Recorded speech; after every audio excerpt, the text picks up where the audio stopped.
morning. Great to be here, dear guests. On behalf of the City of Amsterdam, a warm welcome to the second day of the World Summit on AI, here on this fabulous industrial heritage site. Now, when I started as the Deputy Mayor responsible for IT and the digital city, I couldn't say I had any professional background in technology. I was glued to my phone all the time, but that's about it. But now I find myself on this stage, warming it up for the man who's considered one of the inventors of the cloud, Mr. Werner Vogels. Now, luckily, to level things out between us, we're both just ordinary supporters of football club Amsterdam football club Ajax Amsterdam. But that may not be the best thing to talk about, since we're having, I think, the worst season ever.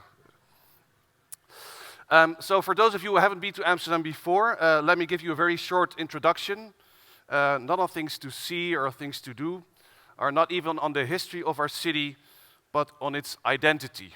And I think I should start by saying, for most people, Dutch people who are not from Amsterdam, people from Amsterdam are rather arrogant. That's what they think. So I'm very happy to live up to expectations, so here I go. Amsterdam is a city, or at least tries to be a city, where everybody counts and where everybody can be who they want to be. That freedom is the foundation on which our city was built, and also the foundation for its success. We don't let anyone tell us what to do or who to be. We want to go where we want, do what we want, preferably without anyone knowing about it.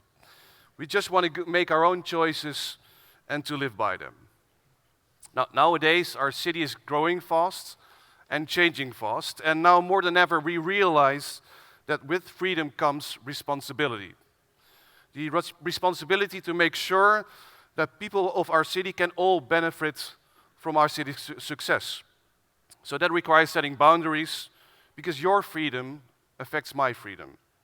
It also requires that we take responsibility to understand the changes the city is going through and to guide them in the right direction.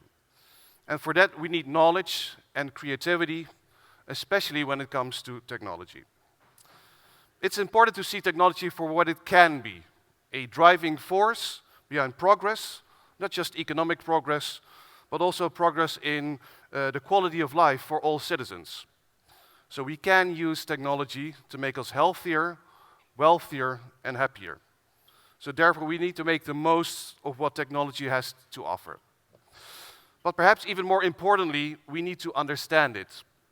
The possibilities are endless, especially when it comes to artificial intelligence, and it's easy to be overwhelmed, get carried away, or lose control. So when technology changes our city and our way of life, we have to know. We have to know who writes the algorithms, to what end and how they really work. We have to know what personal data is collected, by whom and what happens to it. And above all, we have to know when the use of technology affects our fundamental human rights, our safety, our privacy, and our freedom. We also have to know what we can do to make sure these rights are protected unconditionally and at all times. Because one thing has to be very clear: technology should serve the people, not the government, not tech companies. In my opinion, two concerns should be at the top of our agenda, which are access and sustainability.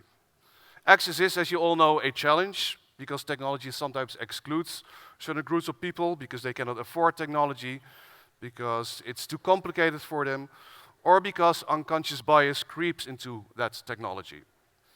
Technology then widens the gap between haves and have-nots, and it's our joint responsibility to make sure that everyone has access to the benefits of our technology. Now, the government plays an important role, education plays a role, but also companies, programmers, and others play a role.